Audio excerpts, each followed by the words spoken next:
I know that in here, especially in the US, it's all about results, right? And Right. especially here with the pay-to-play system, Yeah. parents want to see results. They pay thousands. Ah, They pay thousands, and they want to see. Yes, they want to see their kids developing, but they, in their mind, it's going to be like, I'm paying so much money for you to be in this big club. You should be winning, right? Yeah, you should be developing. We should be winning. So in their mind, it's like, if they pay that money, you have to win, ah, right?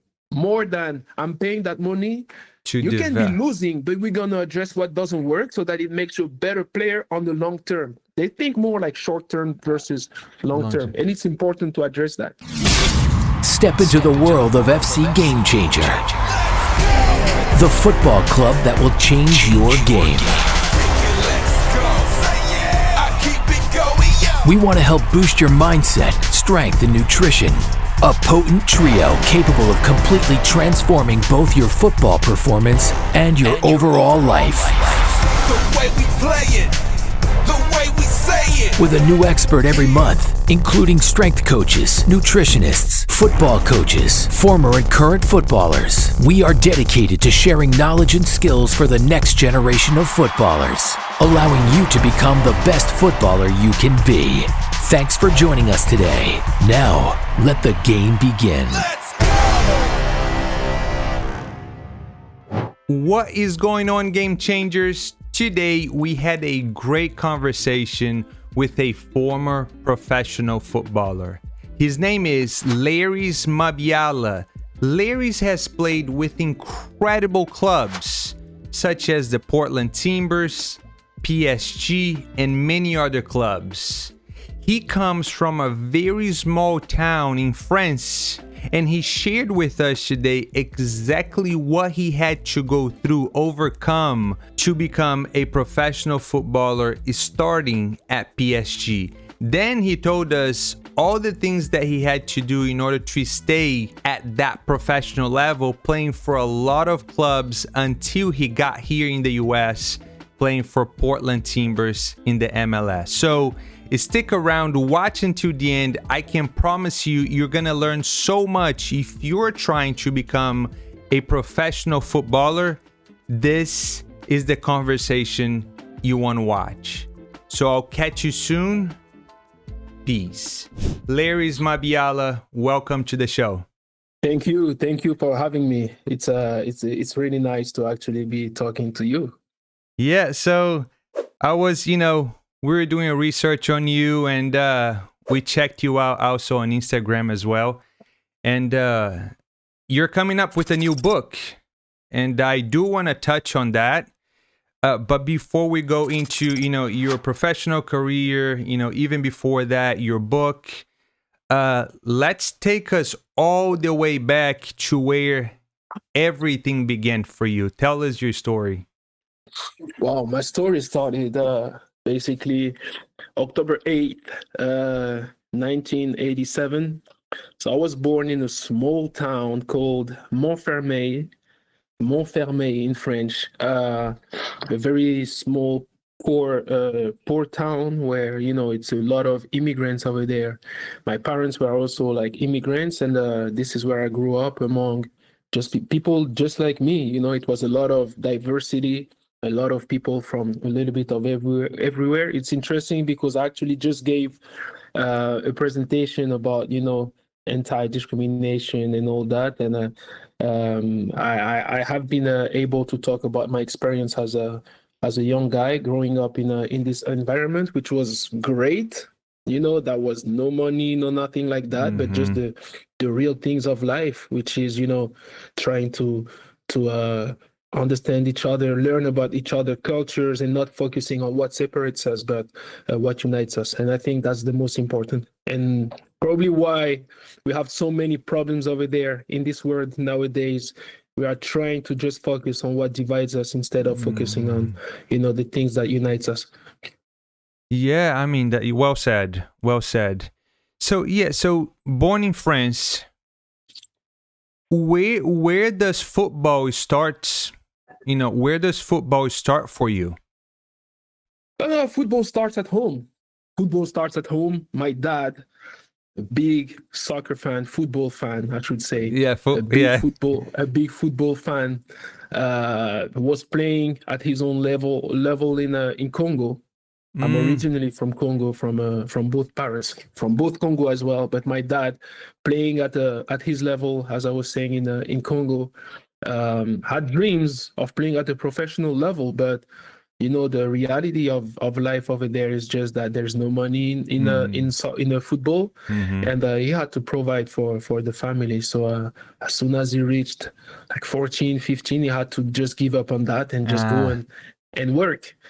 But he made his trip all the way from Congo to France, and I was actually his first kid born in out of Africa, basically out of Congo, because he has also had some kids in other countries in Africa, but I was the first one in France, and it was like, to him, I feel like it clicked, because I would be the one with the most chances of succeeding in soccer. So basically, growing up, it was watching games.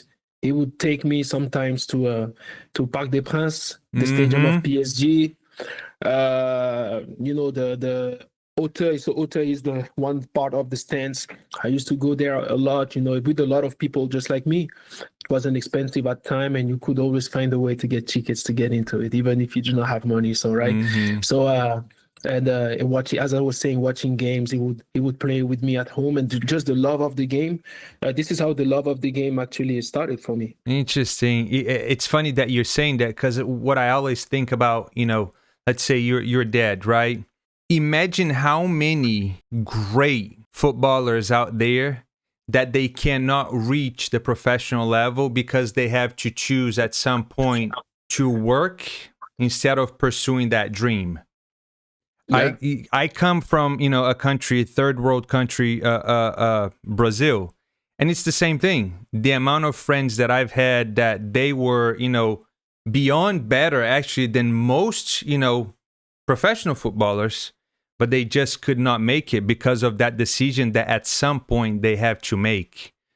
Yeah, and it's true, because even for me, being born in France, it required still a lot of sacrifices from my dad. So just imagine for people in a third world country, it's a lot you have to implement in order to actually navigate the youth 100% football journey all the way to the professional. Right. So what can you tell to let's say young footballers, not from the United States, but like from countries like Congo, from Brazil, less developed countries? What's a message that you have for them in order to pursue their dream to becoming, a professional footballer, and also like a few tips and tricks that they could, even though they don't have the infrastructure, but things that you've been through that could help them, not give up on that dream?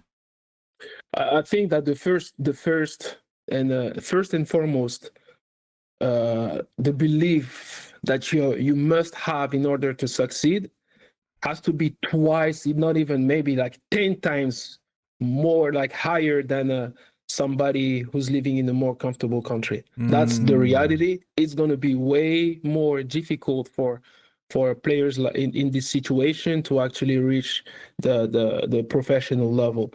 So the belief always has to be there. We still have examples of players coming from these type of countries and still make a great career, like Sadio Mane at some point got a chance to get there. He's one example, and there are, like, on top of my head, this is the one I'm thinking about, right, because he's probably one of the players coming from this environment, and who's like who's been excelling and still excelling at the highest level. So to keep these I'd say icons in the back of their heads, to understand that it's still possible. More difficult, but it's still possible. Because I feel like when you have something like a goal, a target goal in the back of your mind, whatever you're going to do is going to drive you towards that goal.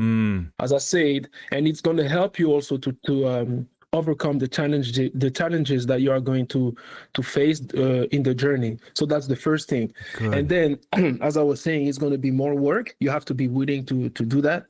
As I said, once again, it's going to be 10 times more, but it's still doable. So this is basically like the two things that I would tell them. Mm-hmm. And then on the tips and tricks, it's more trying to. The truth is, it's now in 2025. It also works with the connections. Right. Like you must find a way to make connections with people who can link you up, or who can be the bridge with like Europe or the highest level of the game. That's key now. 100%. So the work, like your part, has to be first of like to believe, then to put in the work, and the last part is actually to make those connections that are going to help you to get there. No, that's good. That's really good. The belief, 100%. If you believe you can do it, you will do it. And then the work, a lot of work that you have to put, because like you said, for them, you would have to be 10, 20, 30 times more than other kids. And like you said, it's not possible because there are people that have done that.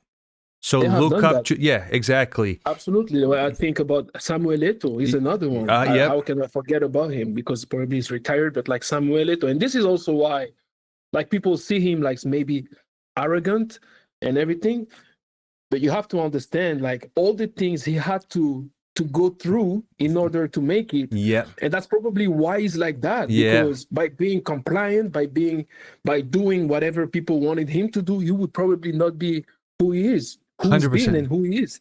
So that's key. 100%. And the third one that you said, the tips and tricks, the connections. There's no better and easier time to do that than right now. You know, we have the internet. You know, all teams, they have websites. All teams, they have, you know, Instagram, TikTok, like social media accounts that you can message them through. So yeah, you're 100% right. Like getting this interview with you, this podcast with you, it was that, right? Yeah. I that's how it works. Looked up a few people. You came up to me. The fact that you're a former professional footballer, played up in Portland. I'm here in Eugene. You know, that relationship, as soon as I saw that you're also launching a book to help the youth, I'm like, you know what? Look, let me check if he has an Instagram. What did I do? Sent you a message. No expectations, but you know, that worked out. Now we're here having this great conversation so far. So for kids, you know, just be a pain in the butt, you know, go ahead, look up websites, look up, you know, social media platforms, and like you said, make the connections. This is really good. This is super good. It's good even for myself to learn from these things that you're saying as well. That's what I've learned too. You know, it's I've always like growing up, especially when, you know, social media started to pop out, I'd say in the early 10s. I didn't want to put myself over there. Like I took a lot of time before getting into Instagram and all that, because I was only looking at the worst case scenarios instead of like the positive. I was only looking at the negative versus the positive. And they are both, right? Yeah, right. Yep. And I'm not sure at the time I was like ready, because there's a lot there. It's a lot. It's easy to fall into the wrong side. 100%. And even when I started in 2019. I didn't know how to approach it. I didn't want to post too much of my personal life, but at the same time, you're a public figure, so people want to learn more about your personal stuff as well. So for me, it was like difficult to put myself out there and doing the right things. Now, it's been like 5 years that I'm in it. And I'd say since actually this past August, when I retired, I was like, yeah, you know what? I might be cool to actually like put myself out there and do a way better job. It's still a learning process. It's still like, I still have to do better. I still try to find the formula, the best formula, I should say.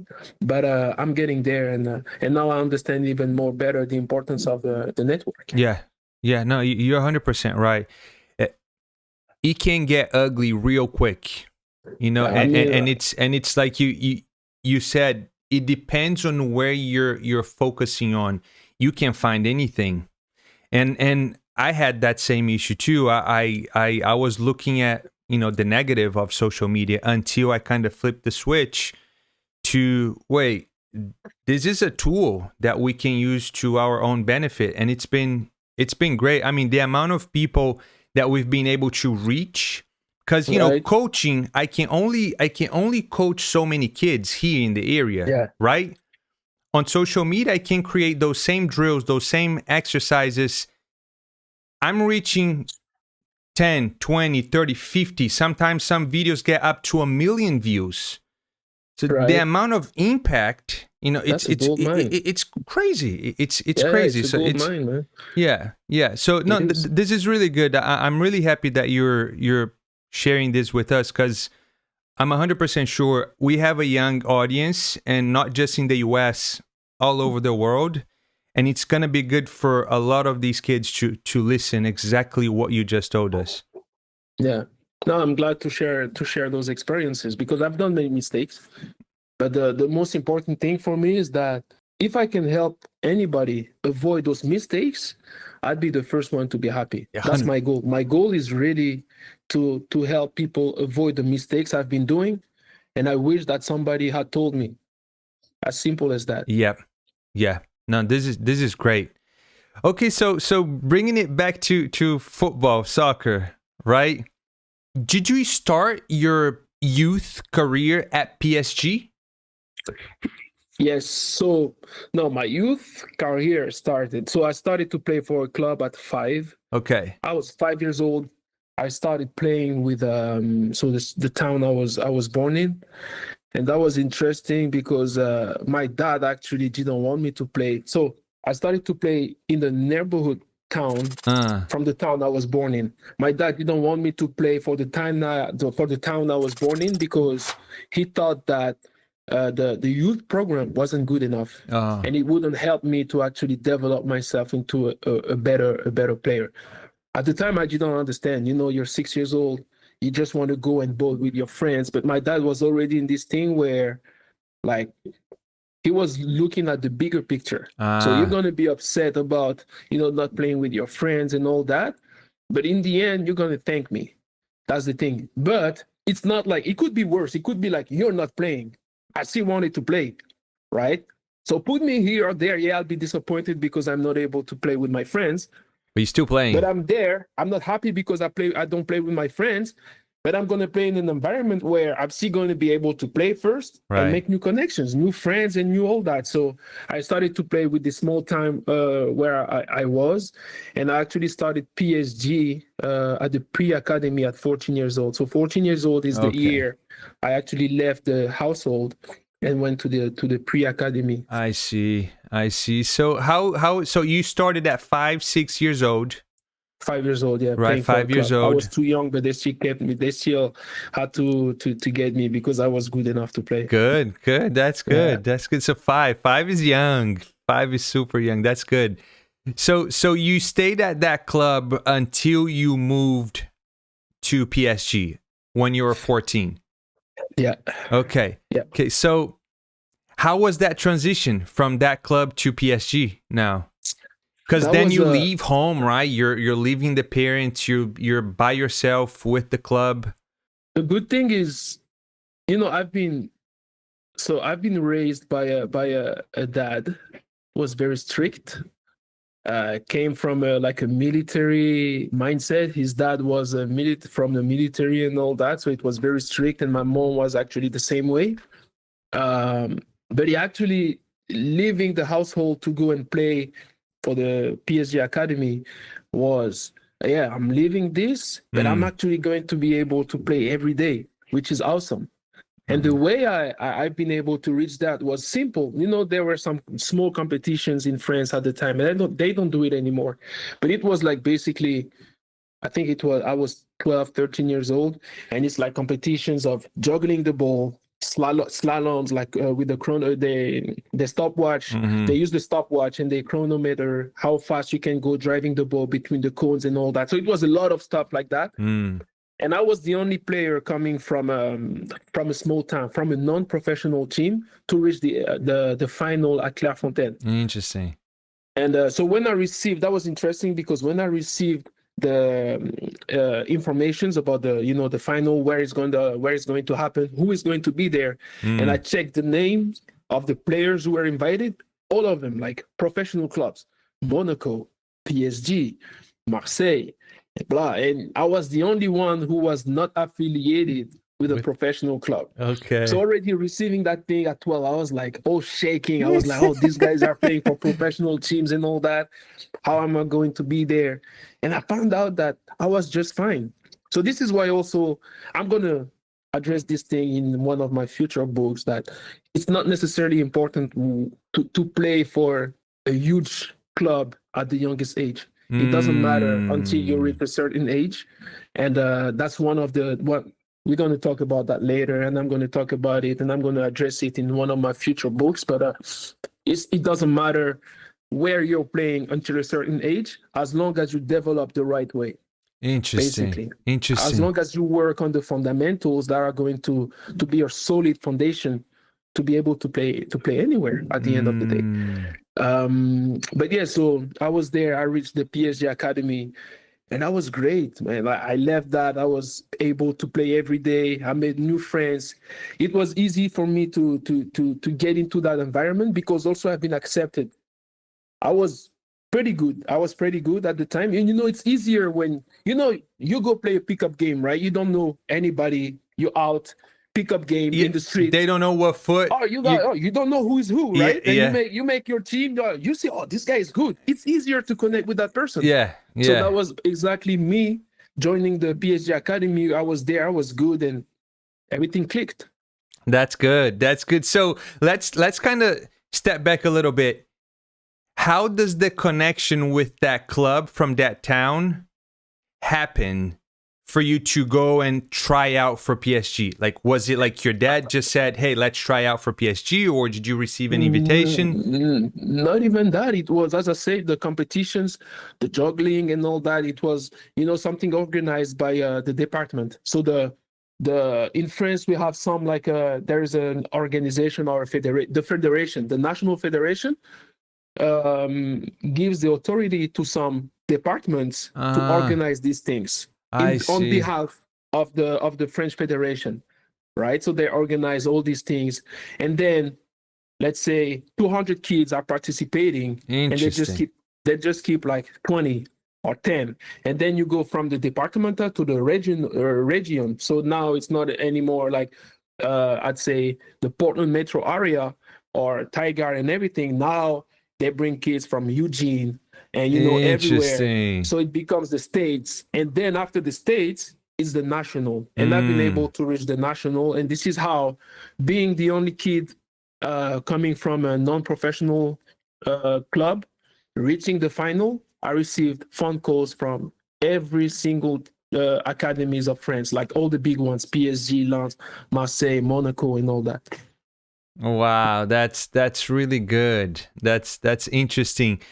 How different are you familiar with the youth development here in the US?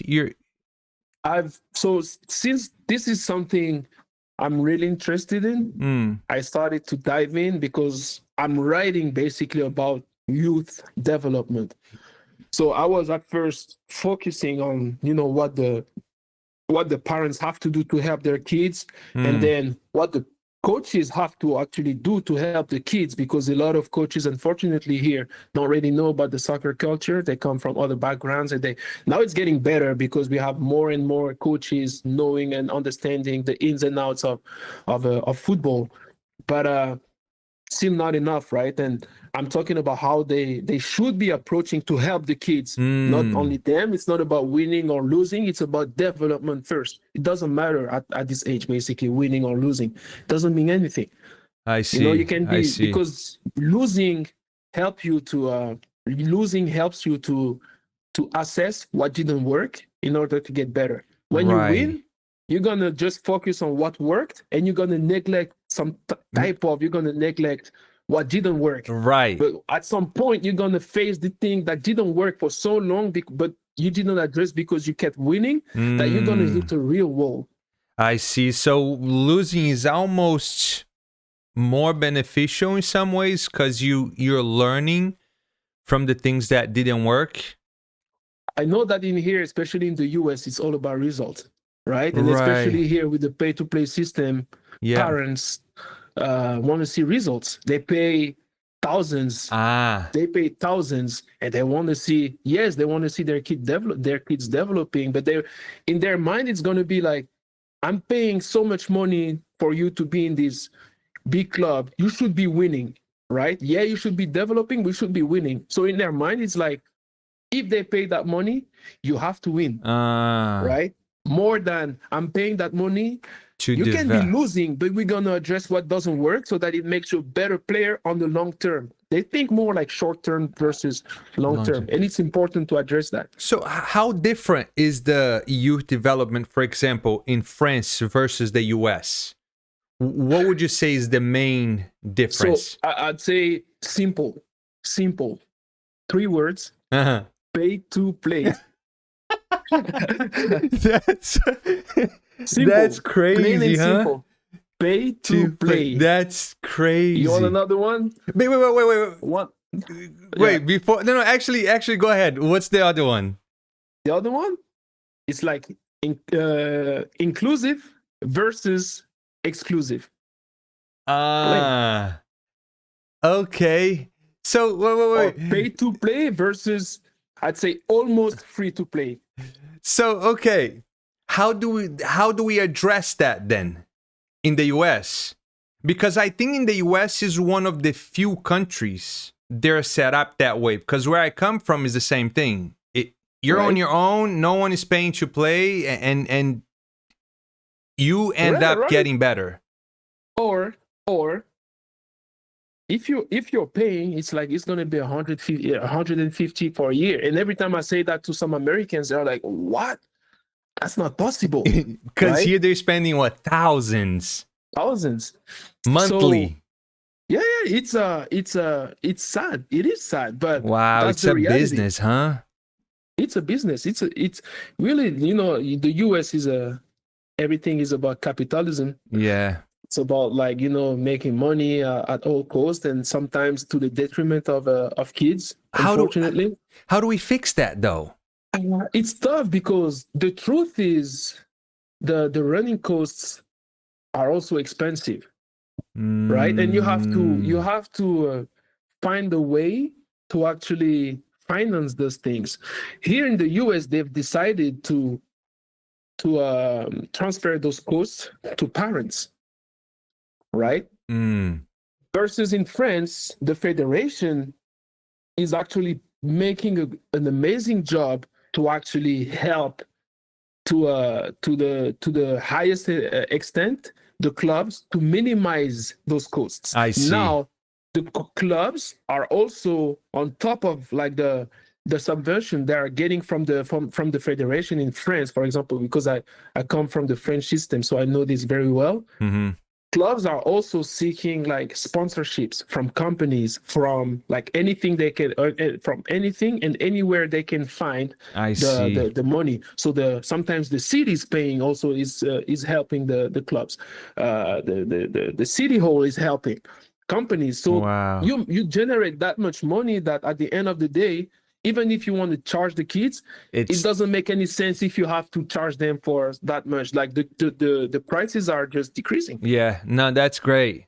That might be it then. That might be the way to fix things here in the US. That's the thing. Yeah. Now, football not being the number one sport, like soccer not being the number one sport, might be harder to get subventions.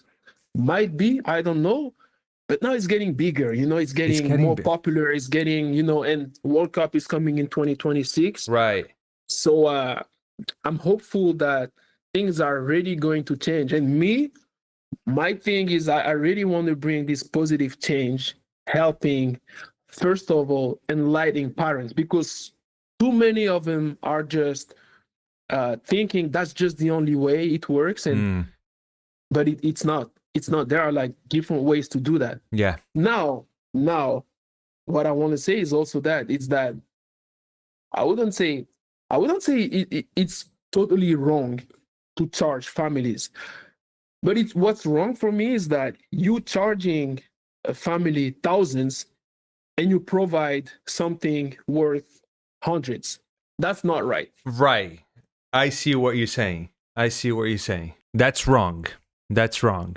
So that's my thought on it, and so you were asking how we fix that. It would be to do a better job seeking subventions and help Yeah. and sponsorships from organizations and companies and all that, because I know that there are a lot of companies out there who are willing to help. Now, Yeah. it might be more difficult for some clubs to get that, because there's not only one club within a city. Right. There are dozens, if not 20, 30 clubs Right. within the same. So it can be hard, and I can understand that, but I feel like there should be a better job by being compliant from clubs to actually help, because that's not I feel like it's not right for a club to make millions of revenue every year, and still making pay kids that much money to play. Yeah. Yeah. No, I'm 100% with you.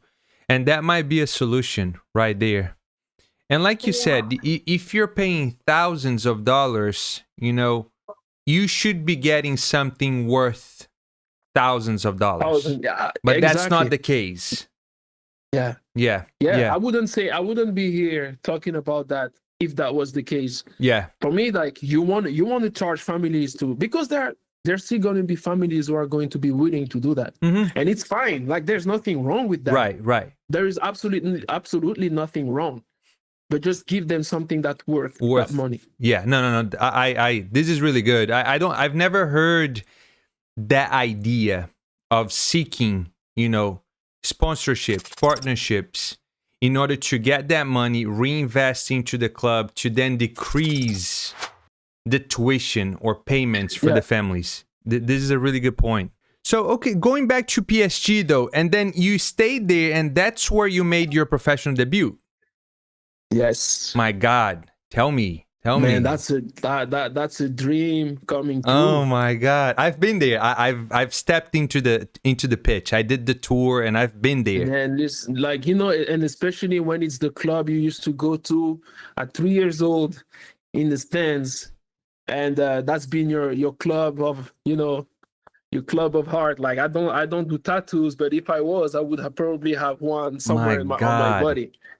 And to be able to do that, you feel that pride, and it's just different. Like, I wish people can actually understand what it feels like. It's just, I would say, it's just like somebody who's been dreaming of doing something that's really meaningful to him or them, and actually reach that. That's just amazing. Oh my God, man, that's awesome. For good for you, man. Good for you, because I mean, it's amazing. And I mean, you think about, like, the struggles, because, as I say, I come from a very poor area. Yeah. Struggles to eat, struggles sometimes to find a way to somewhere to live, to sleep, and all that. At some point, I was growing up at my cousin's.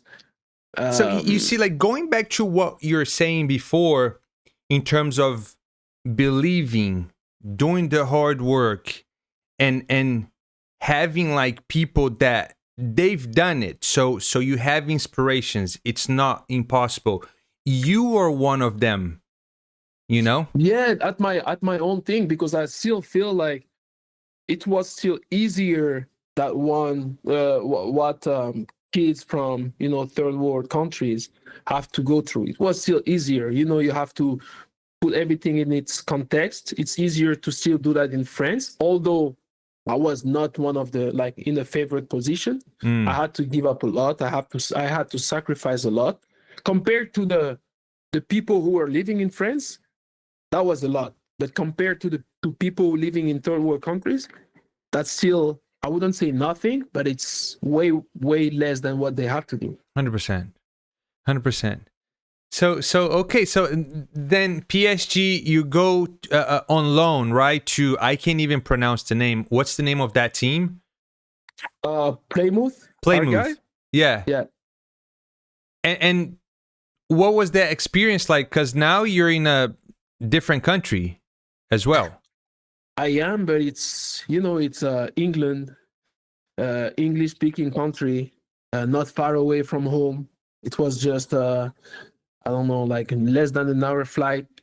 Oh, I've always been like into like the English dash American culture.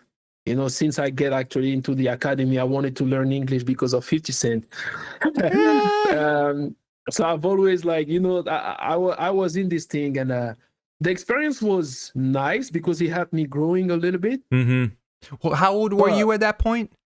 I was 19, Okay, 20. okay. I think 19, Young 20. still. 19, I think. And I just wanted to play, right? Because I knew that I'm backing up a little bit. First season, I played my first game, got injured, 6 months out, can't play. And I see all the guys. I played my first game, still haven't signed my professional contract. I'm still out, and I see all the guys I was in the academy with signing and signing and signing. And I still didn't know if I would be able to actually come back and play at the level I once was. But I keep that story for another, because it's a very interesting story. But yeah, I see these guys signing professional contracts left and right, and I'm like, oh, like I was the first one to play, and I haven't signed yet. Oh my God. So that's something, and I'm still at the hospital, like waiting to find whatever's happening to me. Is that at PSG still? That's at PSG. Okay, yeah. okay. So I do that first season, second season, I'm like, oh, I gotta go and play. So I still signed when I came out of the hospital, signed my professional contract. But when I come back, something is not clicking. It's not the same. I feel like something has changed within my body. I don't play the same. And I'm like, I'm gonna have to go away to actually find some time to play, right? And I go to Plymouth, and everything's fine. The coach, Jan Holloway, takes me. Everything's good. I'm about to play the first game of the season. I go for a challenge with my head. Boom. Fall back. My knee pop. I didn't make my ACL. It was kind of like a big bruise. It was so the ACL didn't totally like A tear. break, tear, but it was like it was I think 30%. Wow. 30% tear. So I had the choice to either go through surgery or reinforcing my quads so that they would be strong enough to support my knees. And I decided not to go through surgery, get the quads like strong enough to support it. It went fine, but I had to miss the first part of the season. Now, when I'm injured, Jan Holloway goes to a Premier League. He finds a club there, and we have a new coach coming. He doesn't know anything about me. And he's like, he came to me and he told me, I don't want you. I don't know who you are. I don't want you. So that's just, I actually enjoyed his honesty because I'm the type of person, I'm very straightforward. Like I like saying things and I don't want to play like the small games or anything like that. So he told me that and I was like, well, okay, no problem.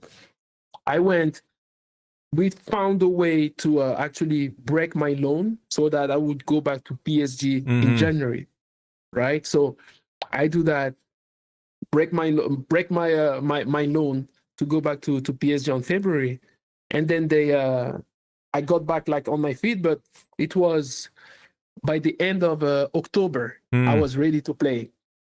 End of October I was ready to play. I'm like, I'm going to work. This guy doesn't want me. Okay, I love challenges. That's one thing with me when my back's against the wall. Like I'm up for the challenge. I come from a place where that's all you do. You basically don't have any chance of surviving. But I'm one of them who actually made it, and that's been my whole life basically. So I go back to the field, and I'm like moving. And after 3 weeks, the coach comes and he's like, well, is there any way we can backpedal and have you stay with us until the end of the season? I was like, you came to me, told me you didn't want me. Yeah. I don't want to be here anymore. Yeah. And he was like, yeah, I'm sorry about that. I didn't. I was like, it's fair, but I just want to go back home. And it was already done. So I went back to Paris in January. Okay. Wow. Wow, that's crazy. Injuries, man. Like Yeah. how much that can change, So yeah, the career. I signed at 17, 18, 18.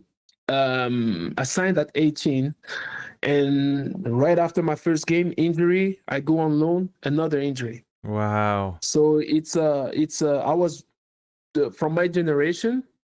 I'm the 87, so even after that, my first game, I went to the France U21. So I'm the generation of Yeah. Nasri, Benzema, and all that. And so I was one of the first ones to actually sign professional. But just injuries killed like the launch, I'd say, The of my career. momentum. Yeah, Yeah. the momentum. Yeah. Yeah, no, I mean, but you got back to get like, because then after that you go to Nice, right? And then you have, what would you say? You're in France. Did you have, because, so Nice, and then after Nice you go to Turkey, correct? Yes. So from, let's say, PSG, Plymouth, right? Yeah. Nice, and then the team in Turkey, where did you find yourself playing, at your peak, at your best, before you get to Portland Timbers? Oh, in Turkey. Turkey. Turkey. I decided to go to Nice because growing up in Paris, being in France, I was like, at first I wanted to go as far as possible from Paris. So Nice is the perfect spot, It's, down south, yeah. 10 hours drive, 2 hours, 1.5 hour plane, and I was away from trouble. But I was just away from trouble, from Paris trouble. Now I got in Uh, Nice, where you have Monaco, Cannes, Nice, which is yes. like the fifth biggest city of France, Yeah. the south, the everything's just fine. And so I left those troubles to find other ones in Nice. And same, like, as I said, I made mistakes and I was enjoying my life. I put everything aside during my youth to actually focus on playing that Right. I forgot to live. So when I signed professional, I wanted to live as well a little bit. And my dad decided to go to Congo even before I signed professional. He was like, "You're gonna make it." Boom, he left. So I was like on my own. My dad, who's been like very supportive, very he was pushing me, he was like helping me and everything. He left. So I was like by myself, taking care of my like providing for my family. Mm-hmm. And I've never been in that situation before. When I got there, I was like, yeah. So I was enjoying, and in Nice, I was like, same thing, injuries again, injuries. I got 2 injuries, and then it was bad. So I was like, you know what? Just go somewhere, put yourself into a situation where you don't have any temptation, Mm. any temptation. So I went to Karabuk at the time when I signed. Last team off the table. That was mid-season, 9 points. The first team out of the relegation zone had 21 points. So we were like 12 points Wow. behind Behind. at half a season. At the end of the season, though, we ended up with 54 points, Wow. and I got like so many teams of the week. I was balling, and that was like Turkey was my peak. 2 years later, I became team captain. Wow. I was 20, 25. I was the only, like the first time I became team captain that season, I was the only foreigner who was a team captain. Think, Obviously, the youngest of wow. all team captains. And that actually helped me to mature a lot. I bet. Yeah. Yeah. Wow. That's what a journey, man, that you had, from the local team all the way to PSG, Plymouth, Nice, and then in Turkey. That's insane. And this, the transitions, let's say the transfers that you're going through, are you just doing that on your own, or at that point do you have like a manager to help you out? I had managers, but I think I didn't have any luck with the managers. My dad is not around. Mm. I'm kind of trying to find the right person to help me. Cannot find that person. Tried. I was with one guy at first. Didn't work out. He's the one who made me leave Paris to go to Nice. He made the deal. I didn't like the way he was approaching things, so we separated ways. Then, when I went from Nice to Turkey, I was actually with one of my closest friends because I felt like that was the only person I could trust. Trust. He actually did, like, he pulled out the deal. That was a great thing, but at some point I felt like our vision didn't align, so we separated from the working space. But he's still like one of my closest friends. It's just like we couldn't work anymore together. He was going through like some things, and I felt like he couldn't help me or bring whatever I needed as a player, you know.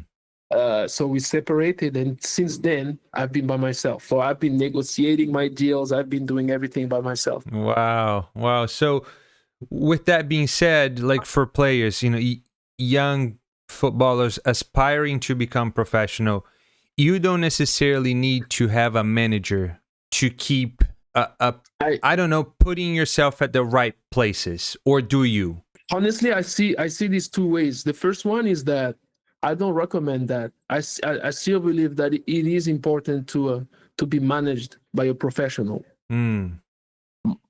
I wasn't lucky, whether it was with managers, whether it was with financial how you call that, financial companies who were supposed to help me, you know, manage my money the right way.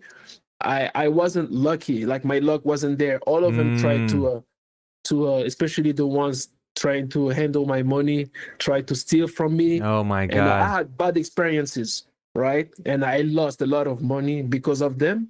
But it is what it is. You know, I'm living, I'm learning.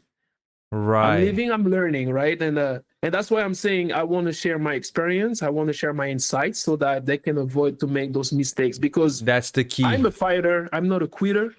And no matter what's happening to me, you know, I just need my backpack and I'll be good. Yeah. Like, I can be anywhere. I grew up in an environment with no money. I can melt in any culture. I can be anywhere. I'm gonna find my way, right? Yeah. The only thing now is I have a family, so I cannot do that anymore. I have to be more cautious. But if it's only me, I can fit anywhere. Yeah. So I don't recommend that. But what I'd say is that at the same time, you really have to investigate who you're working with, who you intend to work with, especially if your money is on the line too. I see. Oh yeah, with money stuff, huh? You could get It's so tricky. important. Like me, I'm such a genuine person. I used to, now I'm a bit better. I still like have my flaws about it, but like I used to like trust just like that. Yeah. I feel like it's maybe because my dad left at some point and I still needed to find somebody I could really rely on. Right. I feel like because there's nothing corny about me. Like, if I have a problem, I'm going to tell you. Yeah. I'm not going to try to play the small talk or the small games or anything like that. I don't want to steal from people. I just want to be honest. I want to be honest. I believe there's a God above us, and he watches us, and we're going to pay sooner or later. 100%. So, so not that's everyone, the one thing for me. Right. Not everyone thinks that way, though. That's the shitty part. And this is why people like me have been or still gets taken advantage of. Yeah. No, that's so true. No, but this is good, though. Throughout everything that you're telling us, you know, even your entire journey, for, you know, young athletes to listen to this, watch this, there's so much, you know, to learn from everything that you've lived, that I think, you know, like you're saying, if one person can learn, you know, let's say your mistakes, my mistakes, to now they don't have to go through that themselves, that's, you know, that's a win already. So that's the main goal of the podcast as well. That's the main reason I wanted to create this, is to bring, you know, experts on the field of, you know, mindset, strength, nutrition, former, current footballers, former, current coaches, to, you know, so we can reach so many people, you know, and teach them, hey, these are the things that we've done. These are the things that worked, and these are the things that did not work. So now, going back to your point of, it's not just about winning, in losing, you can learn so much more than actually winning. So this is a way to kind of share to the youth and be like, hey, yeah, these are the things that worked, and learn from the things that did not work with us, so you don't have to go through them. So this is really good. This is awesome. So So that for me, like to put the information out there, so that in the end, it's just going to like what is going to be the difference maker is not the mistakes that you can do, but three things. First, your work ethic. Second, your talent. Third, your luck. Because injuries happens and all that. Like these have to be like the three things that are the difference makers in reaching the professional the level. professional level. Besides that, you have now the informations with people like me, you, others who are sharing their experiences, their mistakes, their achievements, and so that the most like the things that are going to make the difference are those three things. Interesting. So before we touch on those three things, so then from Turkey you come to the US to play for Portland Timbers. And how was that? How was, like, first of all, living in Portland, and second of all, playing with the Portland Timbers? I made the choice of leaving Turkey because I was tired of the delays in payments. Oh. I was, as I said, team captain. I played for two teams in Turkey. The first one went down because they stopped paying us from October to the end of the season. At some point, players didn't want to pay anymore. So we kept losing, and I was captain. That was hurtful. But we had to go through this. So the team got relegated, and we all got freed from our contracts because they didn't pay anyway. Imagine from October to June, no salary, nothing, not a single penny. All right. Wow. So that was tough. And then when I went to Kayseri, it was a little bit better, but still like delays in payments and all that. So the money was great on paper when you sign your contract. It was nice, but you still had to be willing to accept the fact that you're gonna have delays, and sometimes you would probably never see your money again. My God. If the team was doing bad. I was lucky enough to get all my money from Karabic Sport when we got relegated. Some players didn't have that luck. And the thing with me is that since I was team captain, I never, so sometimes they would be like, oh, Larrys, we're going to pay you, but we don't pay the other guys. I was like, no, you can't be doing that. It's not right. I won't take the money. Or they would be like, okay, so like, we're going to wait. I was like, okay. So I had to go pass on the message. And I was tired of doing that at some point. They would come complain to me, and I would have to go to the board management, president, sportive director, and all that about the unhappiness of the players. And I was just tired. So when Portland came, at first it was Salt Lake City. I declined the offer. Then I accepted Portland for even less money, way less money, while Kayseri offered me like a bigger contract, the biggest contract I've ever seen. But I was like, no, it's I'm done. Like, I'm gonna take less money, and I'm gonna learn. I'm gonna be reunited with my family, because at the time my wife was still living in France with my daughter, and I had my first son who was born as well. He was like 5 months old when we actually moved. So that's why I decided to just go to Portland, and then I arrived in Portland, living mainly by myself in Turkey to living with my family and everything. It was a big change as well, a lot of adjustment for all of us, but it was tough at first, especially for my wife to come in here. She was pregnant of the third one. Oh wow. So it was a big change. So I had to manage all these things, performing at the right way, at the same time making sure that my wife gets everything she needs. And it was like, could be overwhelming sometimes. Yeah. And I was doing it all by myself because I stopped trusting people at the time, and I was like, I mean, there's no better way than doing it by myself, right? Which was wrong in my opinion, as she needed to find the right people, but that was the way I was thinking about it. So, yeah. So so you could have gone to Salt Lake instead. Wow, Yeah, that I would could have have been gone to Salt different. Lake. But what's funny is that after the first 6 months with Portland, um, I went to them end of season. They do those interviews to summarize what happened during the season. So since I Uh, joined the team mid-season, I did great, and I remember sitting in front of Caleb Porter and Gavin Wilkinson, the uh, GM at the time, and they were telling me how happy they were to have me in here. That they were looking forward for the 2018 season, and I told them that I think it's not going to work. We don't feel good enough here. We want to go back to Europe. eh, I wanted to go. We wanted. My wife actually wanted to go back to Europe. She but you wasn't. didn't. She wasn't liking it. But you didn't, did you? No, I didn't. I Yes. stayed. Yeah. Yeah, yeah. Wow. So wife still here. Everyone is here. Everyone's here, so we're Happy. good. We're good. Yeah. Good. That's good. Planning to stay. Planning. I don't know for how long. Kids. I mean, that's the only thing they know. Especially my daughter. Like she loves it here. She's in high school. Mm-hmm. My boys love it too.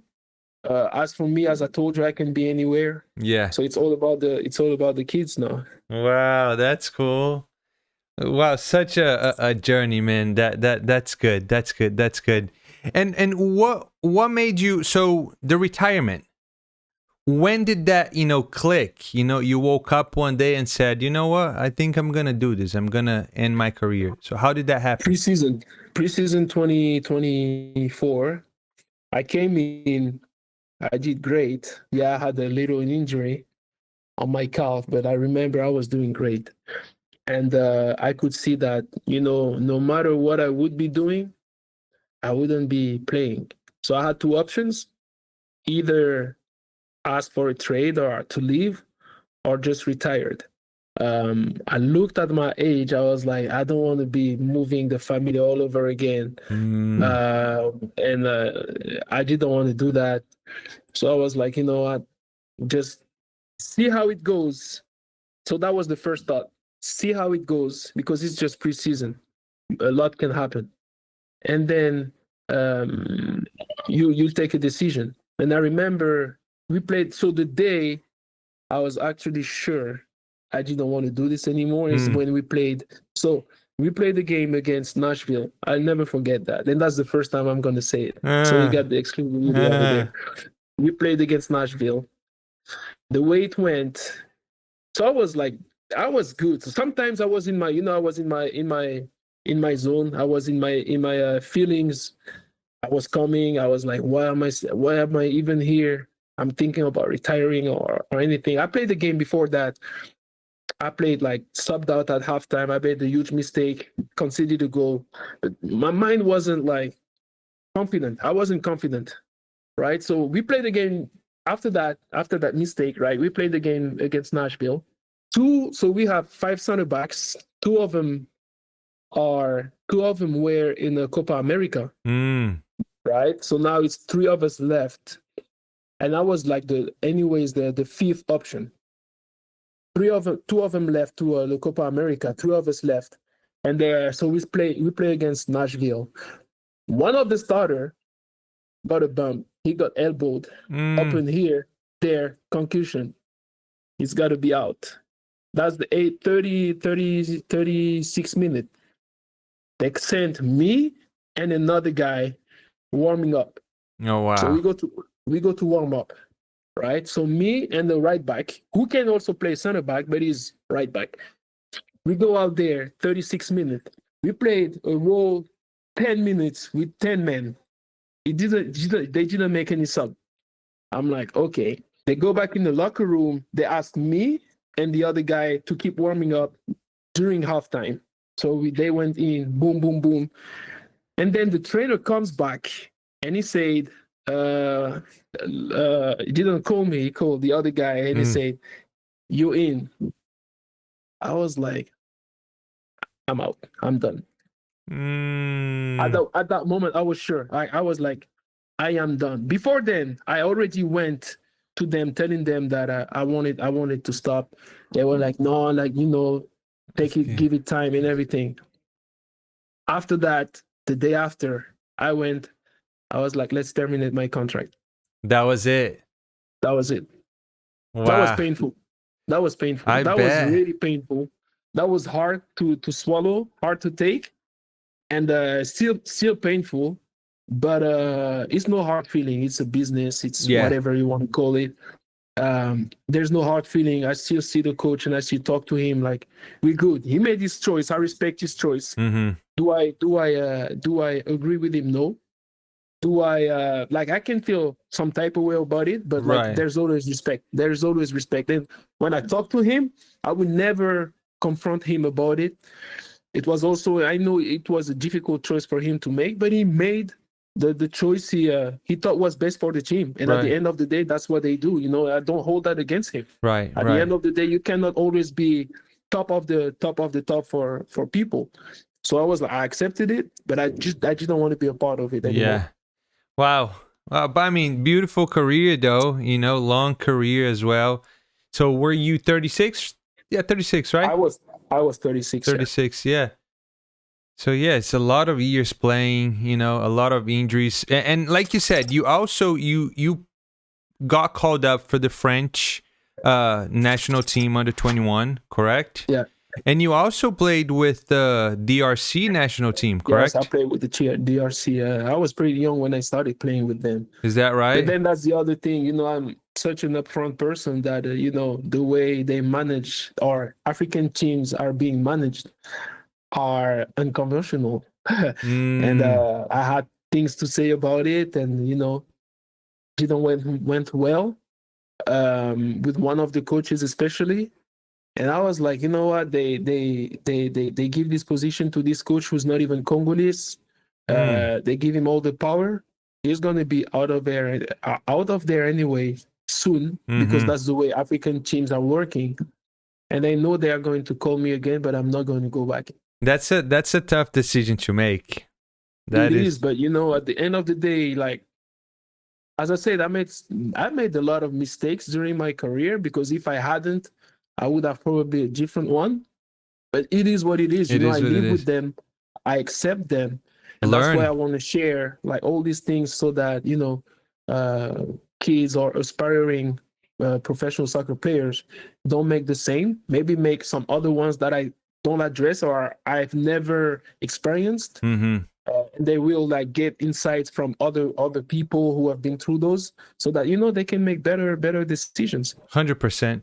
So since you just mentioned that, let's talk about the book. It's Soccer Dreams to Reality, Building the Foundation for Success in Youth Soccer. Absolutely, yes. And Actually, I went to pick up my first sample okay. on when was it? Friday. So I received a phone call right before flying out to I flew. Where did I fly? I don't even remember. I'm flying so much these days. Uh, Wait, yeah, I went out there and I got a chance to actually put. So that's just a sample. Nice, I received nice, it there. It's over there. And yeah, Soccer Dreams nice. to Reality, March 1st, Hey, basically. I'm definitely gonna get a copy of that book, and tell us what was the idea behind that book. I know that you've been mentioning about the mistakes that you want to share, so the youth they don't go through them. But what was your reason behind creating that book? Two things. First, I've always, towards the end of my career, you can ask anybody, I've always tried to advise younger players joining the team, Mm, especially with the timber. So every time we had young players coming, I would be the first one to go talk to them, make them in a like comfortable environment, and always telling them if you need anything, let me know. If you need advices, let me know. So that they actually have an outlet and somebody to talk to if anything don't go the way they're expected or if they feel like they're challenged emotionally. And with this book, it's just an extension of that. It's more the way. So I started to write the book at first because I just don't know what to do when I retired. I was, 19 years. I didn't want to do anything. I wanted to rest. I wanted to offload all these years playing, and I wanted to think about something else. So that's why I've been traveling a lot and all that. And then I started thinking and taking it as almost like a therapy. Mm. So I know a lot of players, when they retire, they go through depression mode and all that. That wasn't my case because I've been writing down since like over like my whole career. I like writing. I like, not necessarily like that's what you call journaling, Yeah. journaling, Journaling. uh, journaling. I like doing that.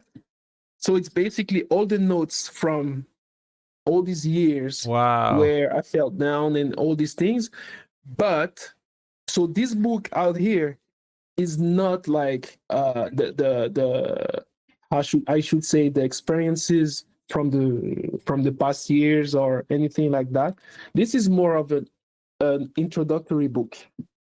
So at first, this book didn't exist. I wrote another book. I wanted to launch that one first, but I was like, people don't even know me. They don't Mm. know me. At first, I feel like I have to put myself out there, explaining who I am, what I stand for, and what's my writing orientation, Mm. writing skills, so that if they like it, they might follow on. Because after this one, as this is an introductory book, I'm intending to drop a tetralogy, so 4 volumes. Oh, wow. I have 4 volumes, and I started to actually write. So volume 1 was actually the one that was supposed to come first. I see. Then I held that one. This is a lot of leftovers, and the way I structured it is basically every chapter has a personal story of my youth development, the challenges and all that, my Good. insights, takeaways, and prompting questions to help parents ask themselves like the questions, the good questions to help their kids the right way, and Interesting. kids also to ask themselves the right questions to actually have a path or a roadmap, I should say, or whatever, to actually help them to envision something. So it's 5 chapters, 5 stories. The first one is about the parents, how parents nurture the love, how they can help the kids to navigate youth soccer. Second chapter is more about the coaches, what they can do to actually help and take on what the parents have started at home. The Mm. third chapter is about the players, um, what they have to focus on at each stage, because I feel like there are stages of development from 0 to 5, 5 to 10, 10 Yeah. to 15, and up. The fourth chapter is about the mental aspect of the game, the mental approach of the game, and the last chapter is about the pay to play. I see. Wow. Oh, I'm excited. It's on your website, right? Yeah, it's going to be on my website. That I have to. Website is almost ready. I'm working on it still. It's going to be there, but I'm going to send you a copy. You're going to tell me what you think before then. Please send me a copy. I'll make sure to also. I'm gonna link up your website, and is it gonna be on Amazon as well, or just Not on your at website? first, just on my website. Yeah. Just on So my I'm gonna link website, and up. then I'll see, because I'm doing everything by myself. Yeah. As I say, now I have trust issues, Yeah. and I want to have my hands on everything. Okay. I don't know if it's the right way to do it or not, but at least I control what I can control. Yeah, no, this is a good start. Having the website is great. So I'll Yeah. make sure to link up in the description below of the podcast Yeah, on the thank you, man. YouTube. Yeah, just grab a copy for you. Larrys Mabiala, great story. I know that you guys have been watching, have been listening. It's gonna be 4 volumes, right?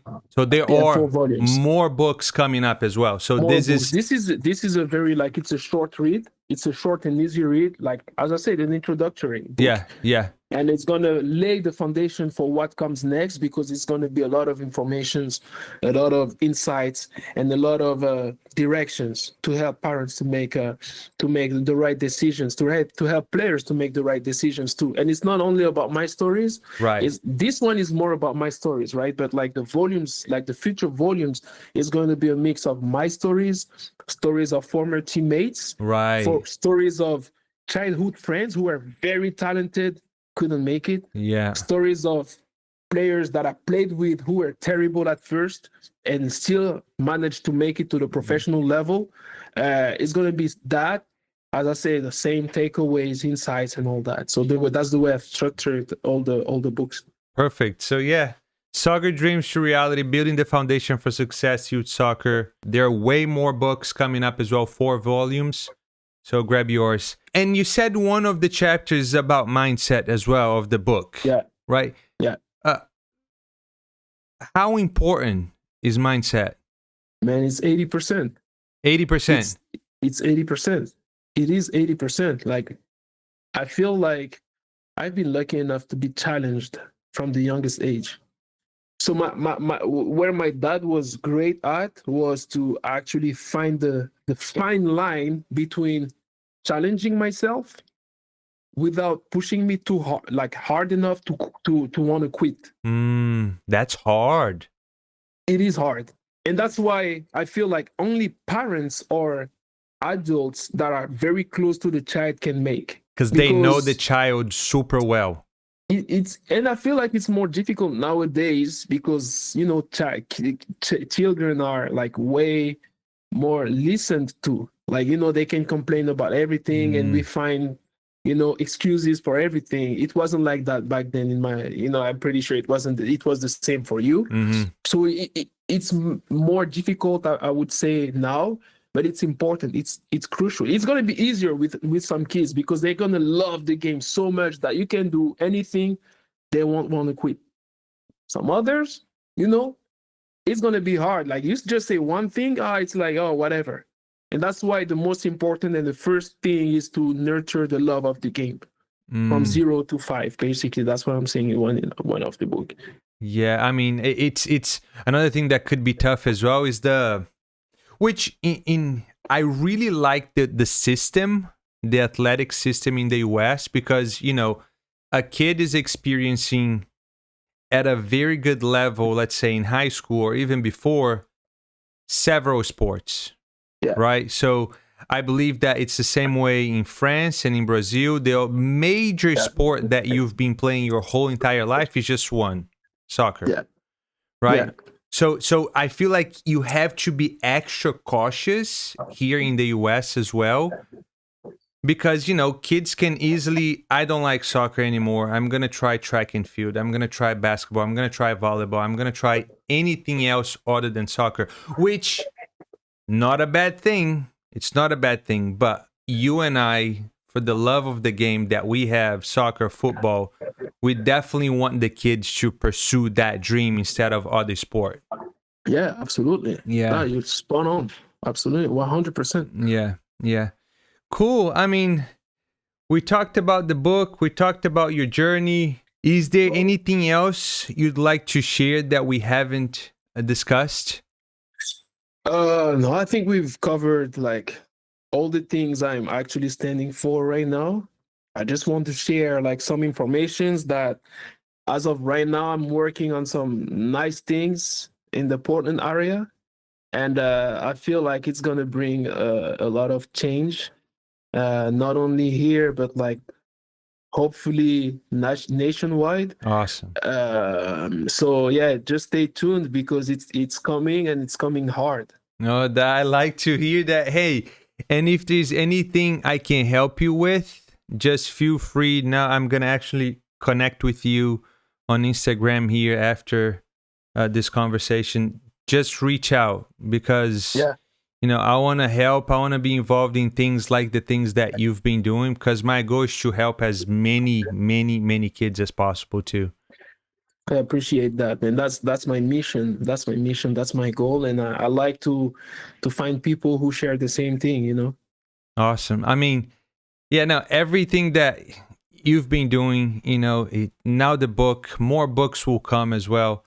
So I'm excited to see, you know, that side of you as well, not as a professional footballer, but as a writer, as a coach, as a mentor.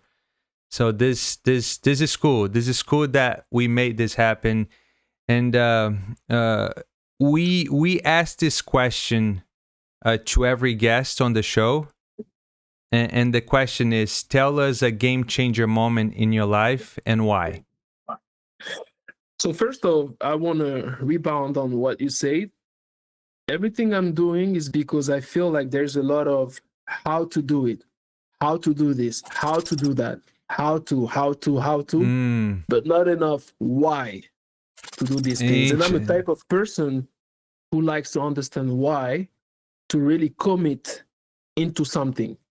So I like to understand why and then address the how. So that's my thing. That's my approach with everything. Because when I make sure that I actually understand the task, I understand like the more global aspect of whatever I'm into, I'm actually way more invested versus Mm, doing something for something that I don't necessarily really understand the why. the why needs to come first. The why for me needs to come first. Because for me, it doesn't make, for me, and I'm pretty sure I'm not the only one in that situation, but for me, it's not about, if you tell me, okay, Larrys, go out there and juggle the ball 50 times. You have to be able, like, no, it's not about that. It's more, if you tell me, I want you to juggle the ball 50 times, and this to juggle the ball 50 times, this is how you're going to do it. I'm probably going to do it because I like it, but Oh, behind it, to make wow. sure that I'm ready, committed, why do I need to juggle the ball 50 times? Now Mm, it comes, you come with answers. Okay, yeah, you need to control the ball 50, to juggle the ball 50 times because it's going to help you with ball control. It's going to help you with balance. It's going to help you with a technical development. It's going to, and now I'm like, oh, okay. So, like, obviously, all these things are very important in order for me to become a better player. So, obviously, I'm going to do it. Now, tell me how I can do it. Give me some tips, insights, and all that. And I mean, so that's my approach towards that's everything. great for me to hear that too, because that as you're saying that stuff, I'm gonna change, my content creation with the videos that we make, just to kind of explain the why a little bit more behind the exercise and everything else that we do. That's a good point. So it's yeah, as I was saying, I was talking to one of my friends, Guillermo Mota, who's a journalist at Katu Mm, TV, mm, and he was telling me like same. So he's been able to read the book. He was giving me some feedbacks, and he gave me feedbacks that would actually help him to understand the meaning of the book better if mm. it was written that way. So that's why I try to actually, get as many informations as possible in anything I'm doing so that I can serve and be more like global, and reach a more global audience. Yeah, no, that's a good point. That's a really good point. And now to answer your question about the game changer moment, Yeah, and why? for me, the game changer moment for me has been when I went to Turkey, Karabakh. In my Mm, life, it's been there because 2 years before that, I reverted. I became Muslim. I had no clue I was about to go to live in Turkey, in a Muslim country, and all of that. So I was lucky enough to go live in a Muslim country, far away from everything. Just me, myself, and I. Me, myself, and my faith, basically mm, faith. Um, Different culture, a village. Me coming from big cities, so I had to humble myself a little bit, get back into the more simple things of life, basically, and it changed my approach on everything. I mm. used to be the guy coming from the ghetto, and starting to make money and spending his money here, left and right, and living the life and it didn't work out. So when I went to Turkey, humbled myself, Wow. and this is actually when I got the best results of my life and how I got the person I am right now. Wow, So that's that's beautiful. definitely me going to Turkey for the game changer moment. And that changed your entire life basically after that. Oh, it did. Yeah, it did. I feel like more than anything, this is the one thing, because going by yourself in a foreign country, and it's such a small town. I don't even know if we had like more than 100,000 people living in there. Wow. And 100,000 is a lot. Like I'd say 50,000 people. Like we had a 12,000, I think 13,000 stadium. seating capacity. It was packed because that was the only thing we had To in do. town. Um, that was different. And when you experience things like that, to actually get back to the simple things of life is actually when you get the best results Yeah. out of it.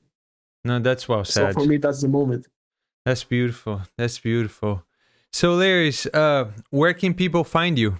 They can find me on Instagram. My name is Larrys, Larrys. They can find me on. Actually, I'm working on the YouTube channel. So I'm Nice. working on a lot of things. A YouTube channel where I'm going to be talking about some of the stuff we've been talking about today. It's a work in process. I hope it's going to be ready by March 1st when the book launch. Okay.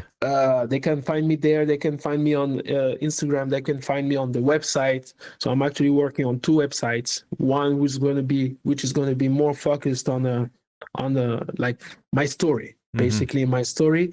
The other one is going to be a lot of merch and all accessories and all that I could be recommend, which is going to be Larrys recommends. For my own small, more personal stuff is going to be Larrys Mabiala, so first and last name easy.com. And this is where you can find me, or in Portland, Oregon. This is where I'm staying at right now. Cool. And I'll make sure to also drop, your YouTube, your social media, your website for the book as well on the description below, so everyone can go in and check it out. On social media, everything is my name is Larrys, so you can find me anywhere with that name. Awesome, man. Hey, thank you so much for taking the time. I know, especially, you've been traveling a lot. Today has been a busy day for you, but you still found time to, take an hour and a half out of your day to share your entire journey with us. Gave us so much information. I'm really hoping that we can reach as many kids and as many people as we possibly can so we can help. And again, if we can help one person today, that's job well done. Yeah. And I really appreciate you. Thank you, man. Thank you for the invite. I didn't know where it would be going, but I really enjoyed exchanging with you and to give me that platform to actually talk about the things I'm standing for, what I like, and learn even about yourself and what you're doing. So I'm really grateful for that. Thank you. I'm looking forward for more. We're connected now, so 100%. Thank you so much for watching this video, and I really hope you liked it. And if you did, please go ahead, hit that like button. And if you haven't subscribed to the FC Game Changer YouTube channel, go ahead, help us out. Hit that subscribe button. I'll catch you soon. Peace.